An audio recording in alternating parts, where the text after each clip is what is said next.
Hi everyone， 欢迎来到守望好莱坞。这位头发稀疏、胖到没脖子的男星，你能认出来他是谁吗？如果再换两张照片呢？没错，他是曾在好莱坞红极一时的，曾主演过《森林泰山》《神鬼传奇》系列的男星布兰登·费雪。最近，他带着主演的新片《金》重回观众的视线，影片口碑不错。IMDB 评分 9.2 分，烂番茄新鲜度 79%。这部新片由 A24 出品，黑天鹅摔跤王导演达伦·阿伦诺夫斯基执导，在今年威尼斯电影节首映后，收获全场观众长达6分钟的掌声。布兰登·费雪也凭借此片斩获多伦多电影节表演致敬奖，同时成为今年奥斯卡影帝的有力竞争者之一。从当红小鲜肉到如今的臃肿大叔，他到底经历了什么？这一次，布兰登·费雪能开启事业第二春吗？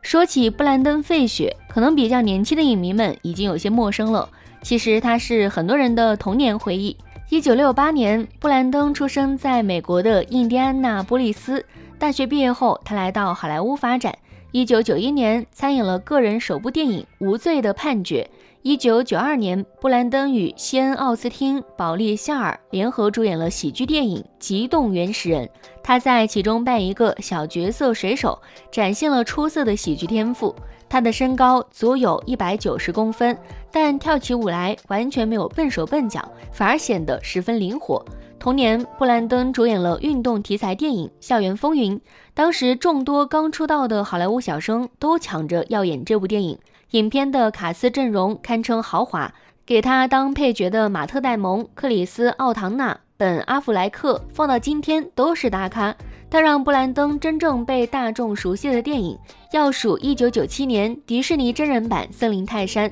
该片根据美国60、70年代同名电视卡通系列片改编而成。这个时期的他确实可以用颜值出众形容，那深邃迷人的蓝眼睛、飘逸野性的长发，再加上8块腹肌的身材，迷倒了众多女性观众。布兰登2018年接受杂志采访时曾说，我当时看自己的身材都觉得像一块行走的牛排。这部影片当年的全球票房高达1亿7千万美元，他凭借这部片迅速进入好莱坞当红小生的行列。爆红后的布兰登好资源也是一个接着一个。1998年，他主演了《众神与野兽》，和伊恩·麦克莱恩老爷子同台飙戏不落下风。1999年到2008年，布兰登迎来了他的职业生涯巅峰之作《神鬼传奇》系列3部曲。首部《神鬼传奇》大获成功，影片的动作设计和特效水准在那个年代都属上乘。在片中，布兰登扮演探险家欧康纳，留着一头斜分式长刘海，全程不脱一件衣服，也能将雄性荷尔蒙溢出荧屏。在这部戏里，布兰登和 Rachel 怀斯组成的荧幕 CP 虽然是英雄救美的俗套情节，但人物刻画简洁有力，依然十分好磕。首部《神鬼传奇》创下全球 4.1 亿美元的票房神话，也让布兰登成了当时好莱坞最红的男星之一。2001年，他在主演续集《神鬼传奇2》的时候，片酬已经从400万涨到了1200万美元。在20年前，这是个相当惊人的数字了。除了演好莱坞商业大片，布兰登也在探索新的戏路。2004年，他参演了电影《冲击效应》，这部片曾赢了名气更大的《断背山》，斩获第78届奥斯卡金像奖最佳影片。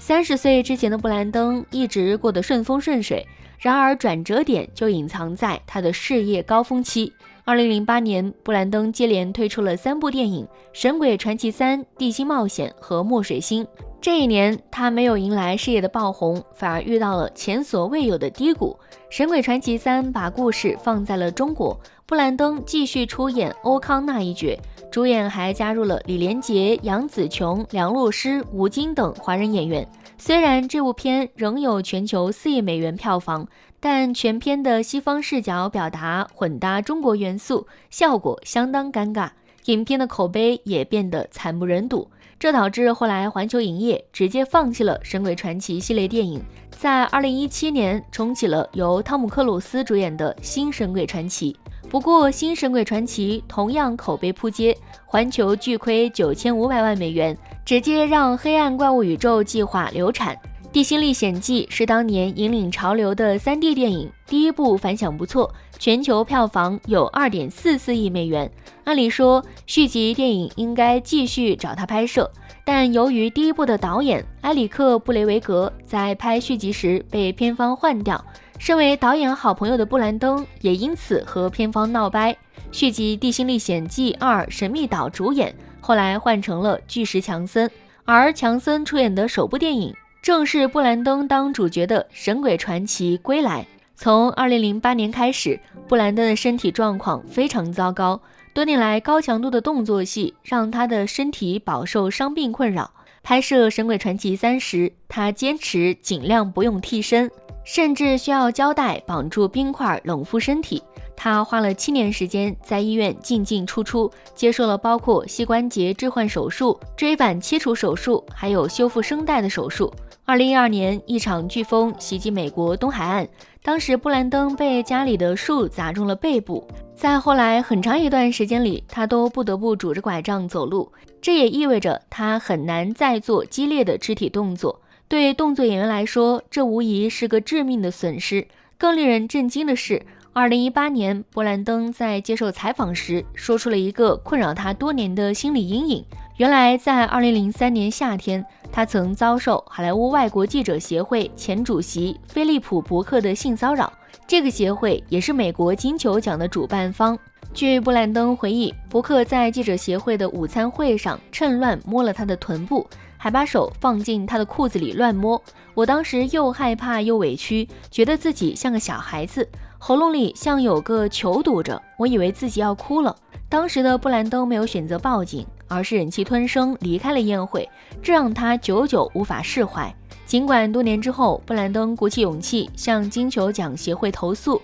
然而性侵施暴者是协会里的重要人物，布兰登当时没有勇气公开，只能坚持让经纪人写邮件要求对方私底下书面道歉。结果是伯克轻描淡写的发了道歉信，我道歉，但不是因为我做错了什么，我无意冒犯费舍先生，如果冒犯了，那我道歉。2003年后，布兰登多年没接到过金球奖的邀请，疑似被封杀。讽刺的是，2018年2月，好莱坞反性侵运动刚爆发不久的金球奖颁奖礼上，伯克高高兴兴地坐在穿着黑色礼服、带着反性侵标志的演员们中间。直到2021年，伯克才因为歧视黑人的问题被协会除名，但并不是因为性骚扰，他的个人生活也坎坷不断。2007年，妻子向他提出离婚，为此布兰登每年要支付高达90万美元的赡养费。2013年，布兰登又经历了一轮离婚财产大战，甚至闹上法院。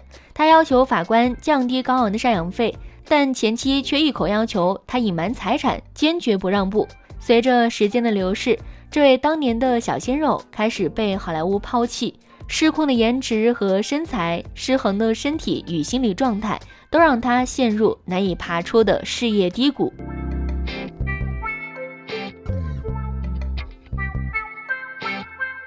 2010年对布兰登来说是艰难的一年，接连2部电影都遭遇票房惨败。他和哈里森·福特主演的《爱的代价》以3100万成本只换回1200万票房，另外一部他主演的《回到荒野》成本3500万美元，也只收回1750万票房。这2部电影双双入围当年福布斯评选的10大赔钱烂片。其实布兰登此前主演的电影票房惨案也有不少。1999年的《铁骑惊魂》投资超7000万，但票房不足1000万。但因为从前《神鬼传奇》的光环太耀眼，人们对他格外宽容。而随着2008年《神鬼传奇3》的落幕，布兰登·费雪开始被影评人一次次送上票房毒药的恶评。2012年之后，他的身体开始明显发福。之后几年，他虽然偶尔也出演影视剧，但再也难接到商业大片，只能演小角色。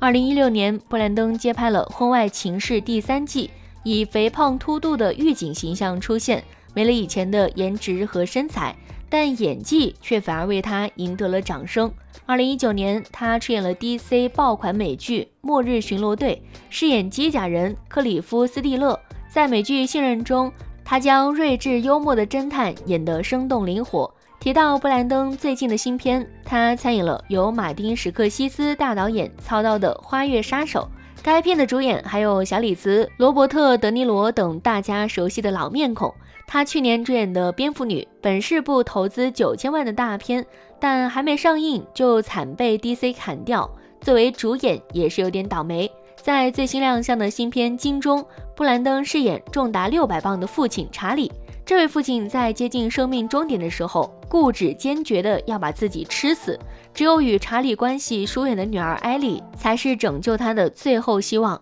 片中的布兰登已经胖到让人不敢认，他还需要带着重达几十斤的乳胶模型进行表演。而即便如此，布兰登·费舍依旧贡献了他此生最突破、最颠覆的荧幕形象。在片中，仅用表情和眼神就将一个濒死之人的绝望演绎得出神入化，如同电影的自我救赎一般。在金首映礼上，布兰登·费雪与导演达伦·阿伦诺夫斯基相拥而泣，他向观众深深鞠躬。那曾经属于他的盛世美颜和健壮身材，虽然再也回不来了，但他仍在努力学习，做一位足够好的演员。最后，如果喜欢这部影片，别忘了按个赞或是分享给身边的朋友，感谢您的鼓励，我们下期再见。